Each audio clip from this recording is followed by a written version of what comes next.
Hello there, dear YouTube viewers. Well, you know me by now. It's Attila Yeşilada presenting for Real Turkey channel. And today we're going to talk about biblical mythology, namely the Four Horsemen of the Apocalypse. That's a great picture.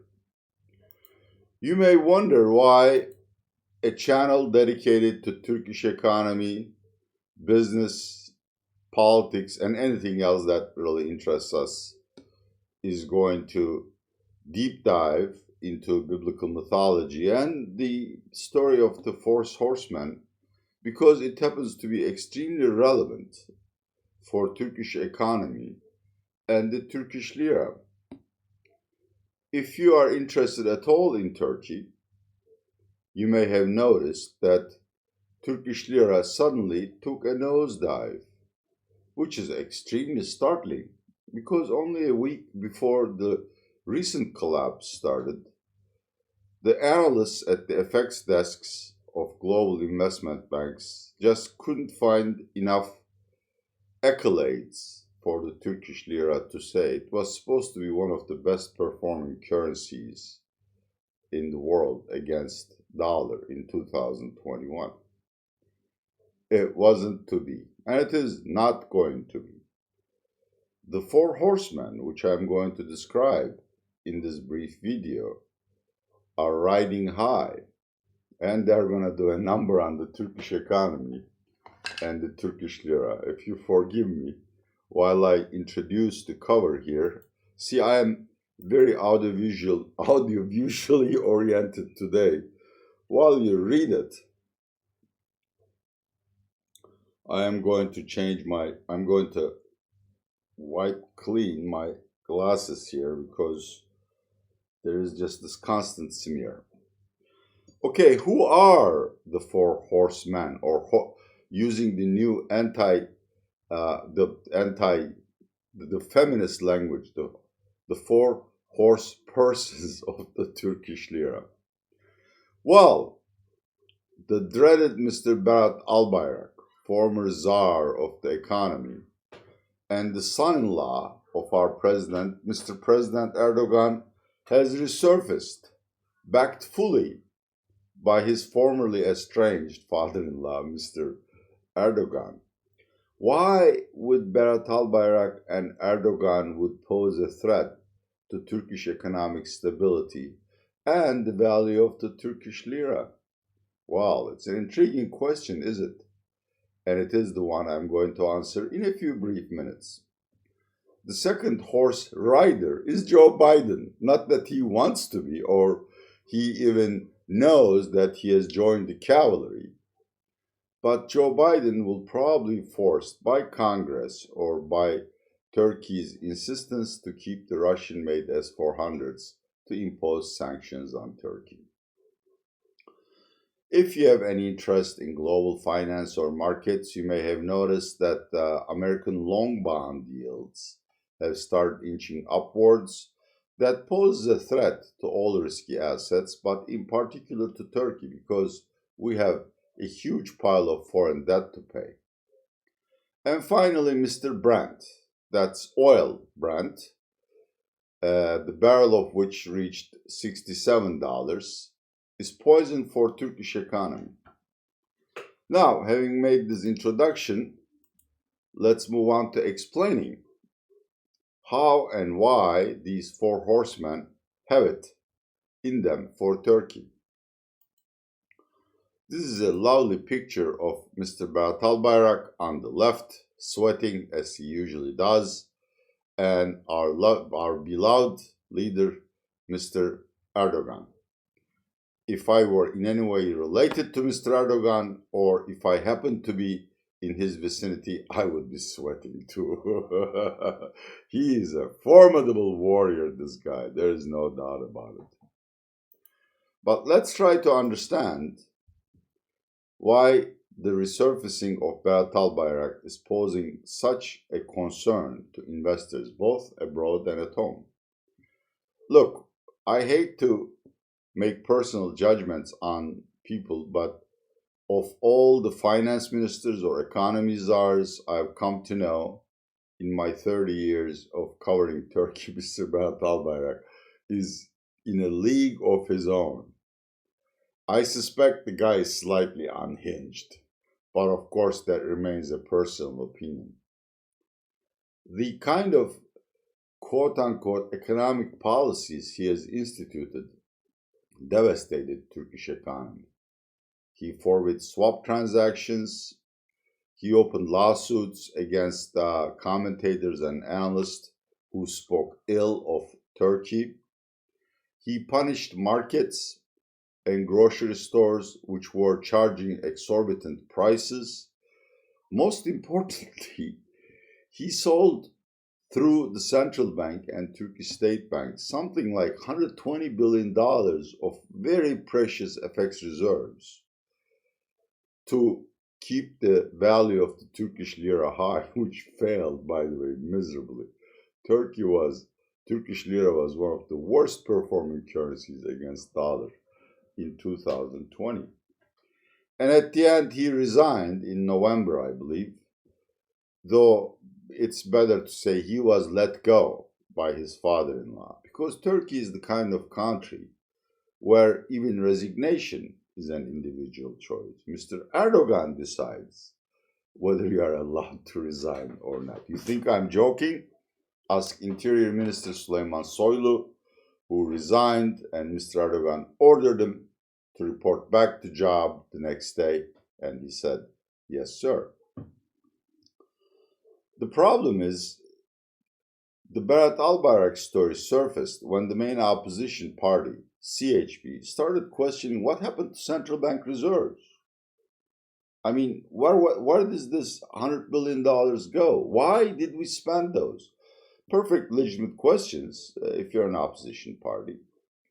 But Mr. Erdogan took personal offense, and he started defending his son-in-law and his policies, and the entire AKP establishment joined the chorus, making up blatant and really silly lies to explain that either, well, the reserves are still here, or B, well, if we spend them, we spend them for good reason, none of which is true. But I'm not going to go into that. I mean, just look at Turkish Central Bank and FX reserves at Google or any search engine, Financial Times, Bloomberg, Reuters.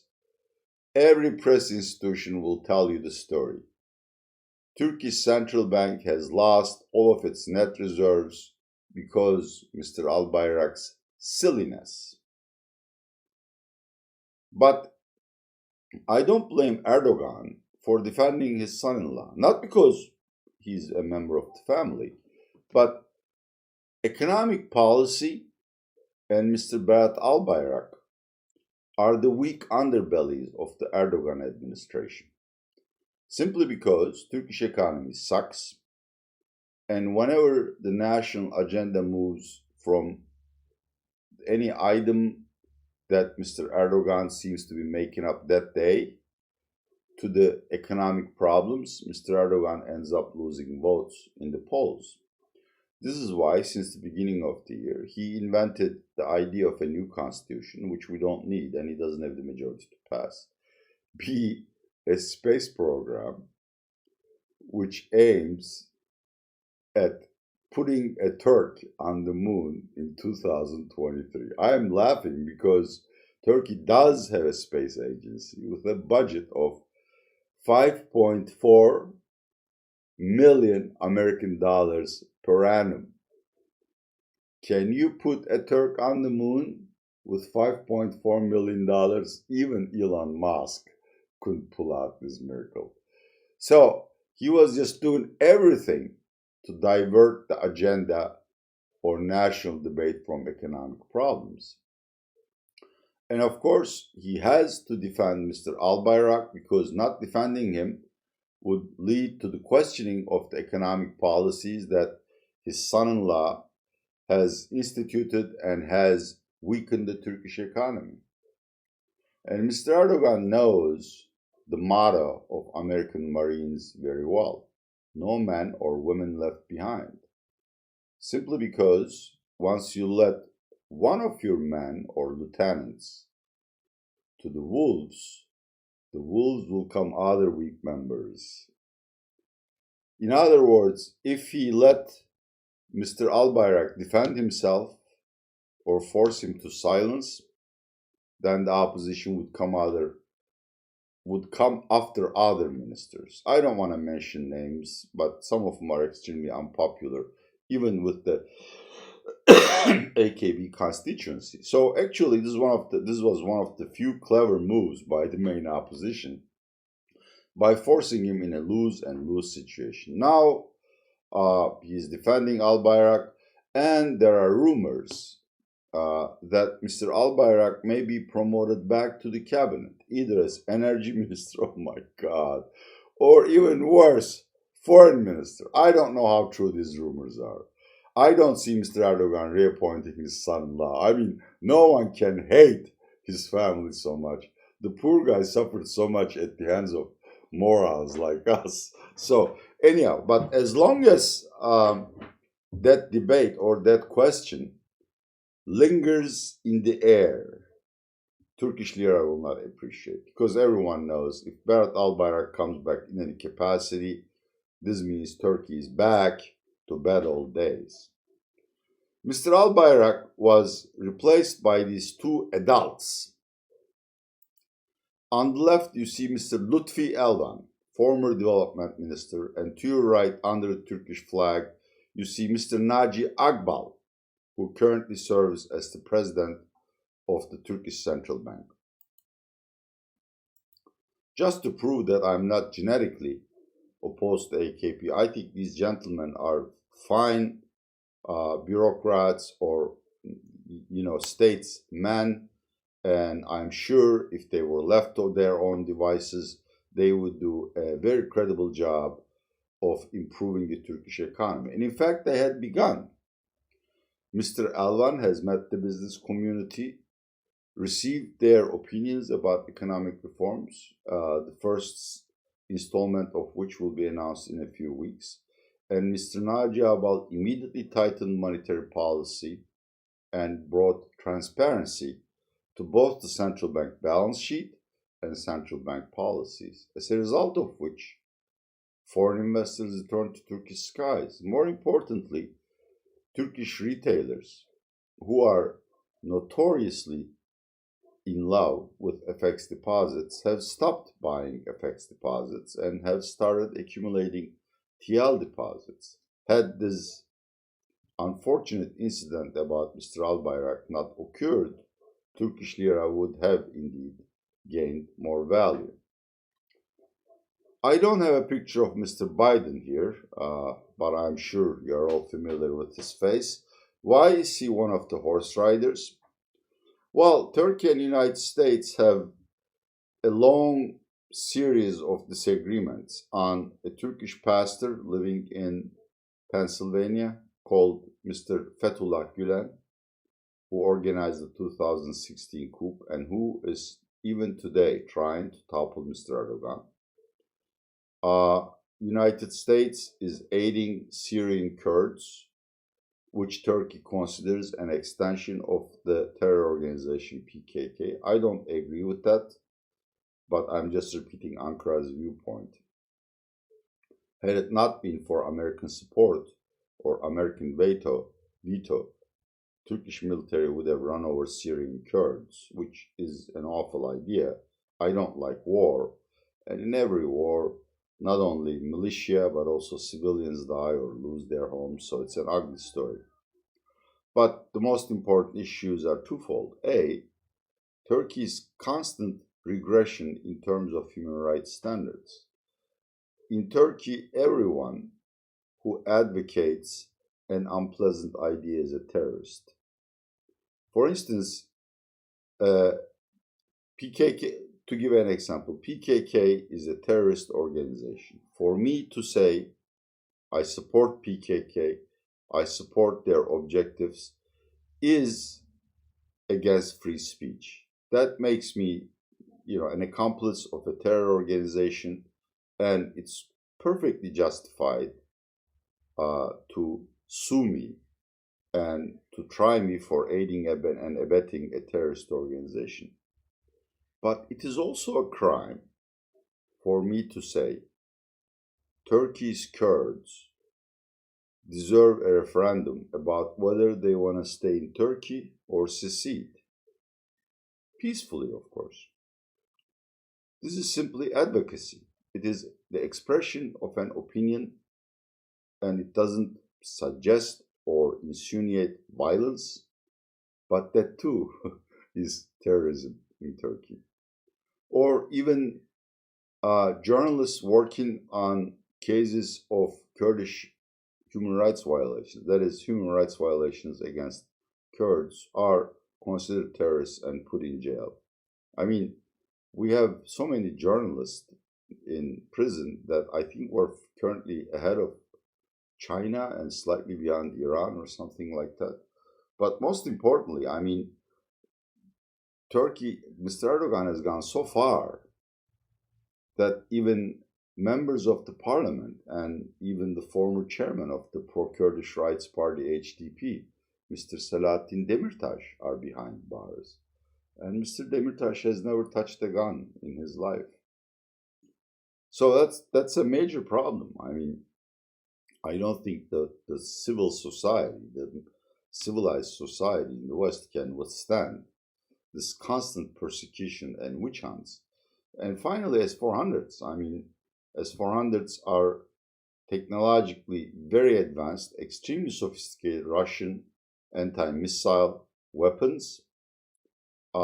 NATO members are not supposed to buy advanced Russian weapons. And there's another thing.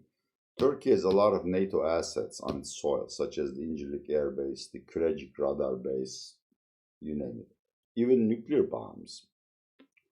And when you switch on this S-400s, they have such a sophisticated eavesdropping system that they immediately hack into any working operating system of the enemy and try stealing information. So it's just sort of anathema to have S-400s and NATO assets in the same country. Therefore, the United States and NATO want Turkey to remove S-400s or to shut them down, to mothball them permanently.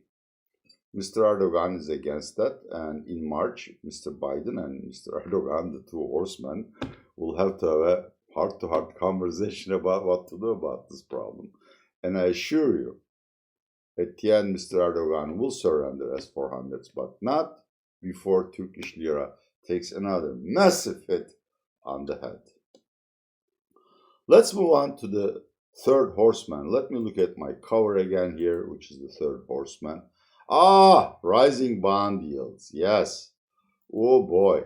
They're a problem for every emerging market, but let's just show how rapidly American bond yields have risen. This is the 10-year American bill, the generic American 10-year government bond yield. It is currently at 1.4%. It's very low in historical standards, but God, it came from something like 0.45%. And why is that a major problem for Turkey and, all the risky assets? Well, because the 10-year and the 30-year bonds are the benchmark for global borrowing. If the interest rate on these bonds rise, ceteris paribus, all else being equal, interest rates across the board and across the countries will rise. And why is that important for Turkey? Well, let me show you how much foreign debt we have. This is in Turkish, but the red line, I mean, just even the slope of the line shows we're in trouble. The red line shows total short-term foreign debt. It's $140 billion, but with long-term debt maturing within a year, that sum rises to $180 billion. 180 American billion dollars. To put it in perspective, that's something like 25% of Turkish GDP. And we have to refinance this sum within a year. And obviously, if American yields go up, then the amount of interest we pay on refinancing this foreign debt will also go up. A rise of 50 to 100 basis points to you when you take out a mortgage or car loan may not be that important. In Turkey, it's very important because it's paid by Turkish Lira revenues, which also depreciates on average 15% against the dollar. So you take 15% and the 4 or 5% that Turkey pays on 10-year, 30-year borrowing, sometimes even higher, that means the treasuries, Turkish Lira financing expenses rise by 20% per year.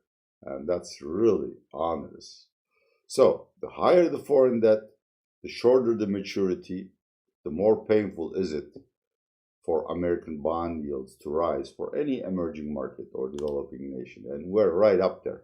I mean, China is really in bad situation, but hey, they don't care. They have like $3 trillion of US dollar reserves. They couldn't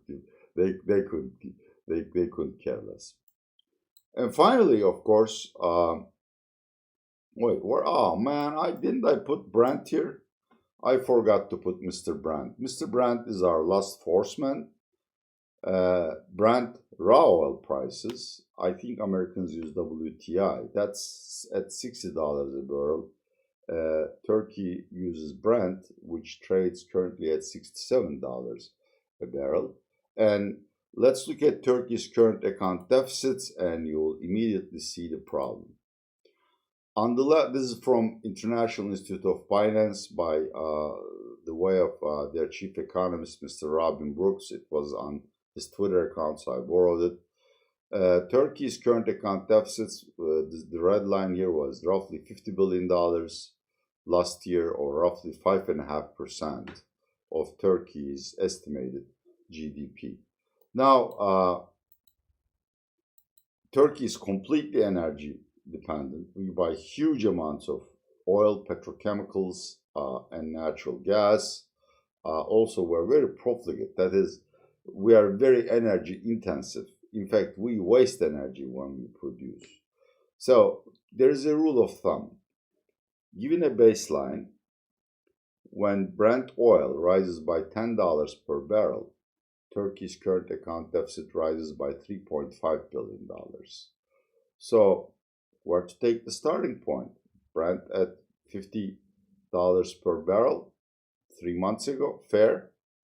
Since then, it has risen by $17 per barrel. That would add more than $6 billion to Turkey's current account deficit over a year. And that's more than 10% of the existing current account deficit. So that's honest. And as a rule of thumb, United States and the Eurozone may be an exception.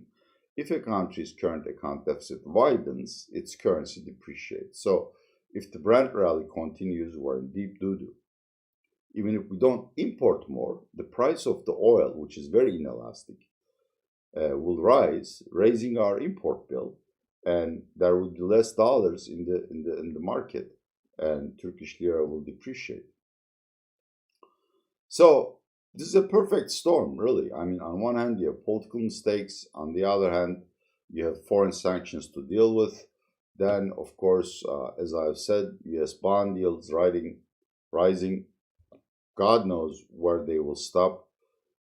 Today, I read a report by Fitch which says bond yields will go to 2% within 2-3 years, which is not bad. There are others who say bond yields will go to 2% within a year. That's a problem.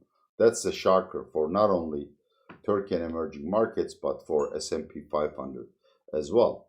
So, and Brent doesn't look like it's going to decline anytime in price, which means that Turkey is facing these huge pressures, which are bad for the economy because our current account deficits will rise, because our inflation will rise, and of course, all of these things reduce economic growth.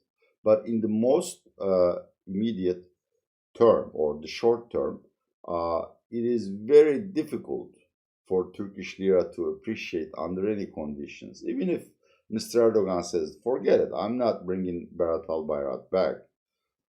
you have the American sanctions to deal with, or you have the bond yields to deal with, or the Brent price to deal with. So the brief Turkish story is over, ladies and gentlemen, and at least for the first half of the year, Turkish Lira is doomed to remain weak. Just how weak it is, I shall address in a later video. And Turkish economy, contrary to consensus, will not record any growth. God, this has been very long, but I love to talk about these subjects, so I hope you bear with me and watch this video from beginning to the end. If you want any background information, you can look at our video archive. I have broadcast several videos on Berat Albayrak. I have broadcast one on Erdogan that says the only reform for Turkey needs is for Mr. Erdogan to retire. And finally, I have recently posted a video on Turkish financial assets. They are cheap, but they are risky, I said. You may wish to peruse them in your own time. Most importantly, get vaccinated, stay healthy, and stay safe. This is Attila Yeşilara on behalf of Real Turkey Channel saying goodbye from Istanbul.